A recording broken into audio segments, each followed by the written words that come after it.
할렐루야. 말씀과 동행하는 하루에 나오신 여러분들 축복합니다. 오늘도 한 번도 살아보지 못한 귀한 하루가 시작되었습니다. 주시는 감동에 따라 말씀으로 인도함을 받고 승리하는, 그래서 하나님께도 기쁨이 되고 우리에게도 의미가 되는 귀한 하루가 되기를 축복합니다. 여러분 가운데 혹시 물건을 사셨을 때 그때를 기억하십니까? 사자마자 아마도 이것이 어떻게 쓰는 물건인지를 보기 위해 매뉴얼을 짧게라도 읽어보셨을 거라고 생각합니다. 이렇듯 새로운 물건을 사면 그 물건을 이해하기 위해 그 규칙을 배우는 것이 중요하죠. 오늘 우리가 함께 읽게 될 출애굽기 20장도 그런 내용입니다. 이제 이스라엘 백성은 더 이상 애굽 땅에 속하거나 애굽의 백성으로 살아가는 것이 아니라 새 영토, 새로운 국가의 정체성을 갖게 되죠. 그래서 그 국가로서 성장하기 위해 필요했던 것, 바로 새로운 법이 필요했다는 것입니다. 출애굽기를 크게 두 부분으로 정리하자면 1장부터 19장은 출애굽 과정이 자세히 기록된 광야에서의 이야기라면 20장부터 마지막 40장까지는 시내의 산에서 이야기를 우리에게 말해주고 있습니다. 하나님께서 이스라엘 백성을 애굽으로부터 끄집어내셨죠. 하나님께서 이스라엘을 애굽으로부터 끄집어내시기 전에 이스라엘 자손들은 어떤 규칙에 따라 살았을까요? 아마도 가장 큰 영향을 받았던 것은 애굽에서의 규칙이었을 것입니다. 요셉이 총리로 지냈던 시대에는 이민자로서 그들이 자유롭게 생활했지만 이후 시간이 지나 그들을 모르는 왕이 다스리게 되면서 이스라엘은 자유자가 아닌 이제 종으로서의 삶을 살게 됩니다. 애굽의 규칙에 따라, 법에 따라 생활하게 되죠. 물론 이스라엘은 그 일들을 지키며 해냅니다. 애굽에서의 규칙으로 출애굽한 이스라엘이 그런 애굽의 문화를 받아들이고 애굽의 문화와 섞였다는 것은 이제 20장 이후에 등장하는 여러 가지 사건을 통해 우리가 배우게 됩니다. 이스라엘의 광야에서 그리고 앞으로 도착할 가나안 땅에서 애굽의 규칙으로는 더 이상 살 수 없다. 이것이 우리가 이제 20장부터 읽을 때 중요하게 생각해야 할 부분일 것입니다. 그래서 하나님은 시내산이라는 아주 특별한 장소에서 이스라엘을 위한 새로운 규칙을 그들에게 주신 것입니다. 새 땅에 들어가면 새 규칙을 배우는 것이 필수이죠. 예를 들어 차를 구입했다고 칩시다. 아무리 최신형의 차를 가지고 있더라도 도로법을 배우지 않으면 안 됩니다. 왜냐? 도로 위에서의 안전을 위한 보이지는 않지만 약속이 바로 도로법이기 때문입니다. 도로 위에서 달리려면 좋은 차, 최신형 차, 그 어떤 것이라도 상관없습니다. 차를 가지고 운전하기 이전에 도로 위에서 규칙을 배우는 것이 가장 먼저죠. 예수님을 믿기 전에 우리의 삶도 그러지 않았을까 생각이 됩니다. 이전에는 내 육신의 판단대로 나름의 규칙대로 생활했다면 이제 예수님을 믿은 후에는 예수님의 규칙에 따라 사는 것이 우리에게도 필요하죠. 여러분의 삶이 하나님의 규칙, 말씀을 읽고 연구하는 도전 받기를 원합니다. 그렇다면 광야에서 이제 애굽의 규칙이 아닌 이스라엘의 규칙으로서의 내용은 무엇일까요? 그것이 바로 십계명입니다. 히브리어로 십계명을 아사렉 하드바림이라고 말합니다. 한국말로 직역하자면 10개의 말씀이라고 할 수 있습니다. 부모가 자녀에게 사랑하는 마음으로 그 자녀들이 잘 되기를 바라면서 부모로서 주는 인생의 교훈이자 사랑의 마음이 담긴 말씀이었습니다.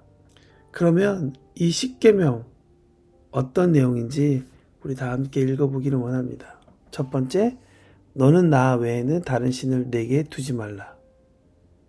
너를 위하여 새긴 우상을 만들지 말고 어떤 형상도 만들지 말며 그것들에게 절하지 말며 그것들을 섬기지 말라. 너는 내 하나님 여호와의 이름을 망령되게 부르지 말라. 안식일을 기억하여 거룩하게 지키라. 내 부모를 공경하라. 살인하지 말라. 간음하지 말라. 도둑질하지 말라. 내 이웃에 대하여 거짓 증거하지 말라. 내 이웃의 집을 탐하지 말라. 내 이웃의 아내나 그의 남종이나 그의 여종이나 그의 소나 그의 낙이나 무릇 내 이웃의 소유를 탐하지 말라. 이 10가지 모두를 공부하는 것은 큰 의미가 있을 것입니다. 이 10계명의 내용은 제가 받아서 공부하는 자료를 여러분의 전책방에, 오늘 전체 톡방에 올려놓을 테니 한번 읽어보셨으면 좋겠습니다. 오늘은 그 내용에 앞서서 우리가 읽은 10계명, 즉 10가지 교훈이 기록된 그 기록된 부분 앞에 두 구절을 함께 나눠보고자 합니다. 1절과 2절. 이것이 앞으로 20장뿐만 아니라 40장까지 시내산을 중심으로 율법과 성막법을 세우는 아주 중요한 기둥이 됩니다. 1절 말씀 한번 다 같이 읽어보시죠. 이 모든 말씀은 하나님이 하신 말씀이다. 창세기 1장 1절에서 2절에 보면 땅이 혼돈하고 공허하고 어둠이 깊음 위에 있던 때에 하나님의 말씀이 선포되므로 세상은 창조되었고 혼돈이 정리되었다라고 기록되어 있습니다. 그와 같이 애굽의 규칙으로 400년을 살아온 이스라엘이 새로운 시대, 새로운 땅에서 살기 위해 가장 먼저 필요했던 것은 그들의 생활의 규칙, 법도의 기준, 근거를 가져오는 것이었습니다. 그 근거가 바로 땅의 혼돈을 정리하고 말씀으로 세상을 창조하신 하나님, 특별히 요한복음의 기록을 따르면 세상을 창조하신 그 말씀이 예수 그리스도가 근거가 된다는 것을 우선하고 있다는 것을 우리는 눈여겨봐야 할 것입니다. 적어도 크리스천은 하나님이 하신 말씀이 법적 근거가 되어야 되고 하루하루를 살아내게 하는 그러한 기둥이 되어야 할 것입니다. 내 뜻과 방법은 십자가에 못 박아 끝내야 합니다. 그러므로 이 세상에 살면서 몸소 체험하는 세상의 규칙과 교회를 통해 배운 하나님의 말씀과 부딪히고 갈등을 겪는 일이 생기는 것은 당연하죠.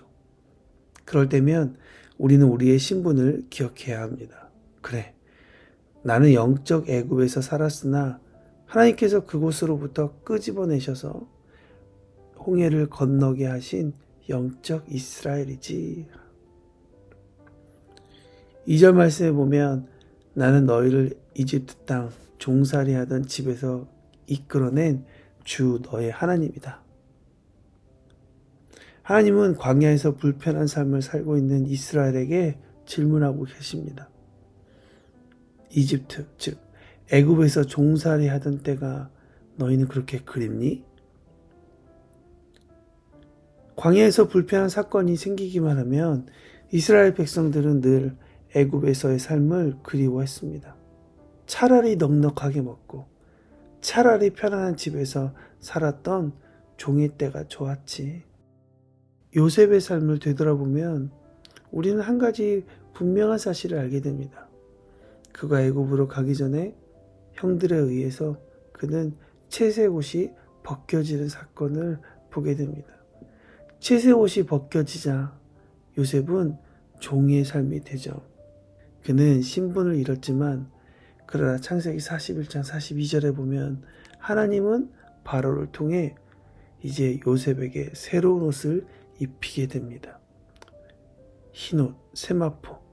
그것은 제사장이나 높은 신분을 나타내는 것입니다. 하나님은 이스라엘 백성들, 영적인 이스라엘 백성인 우리를 그렇게 이 땅의 종이 아닌 하나님의 종으로 살아가게 하기 위해 우리 가운데 오셔서 우리의 죄를 사하주시고 우리를 자녀로 부르신 그런 하나님이십니다.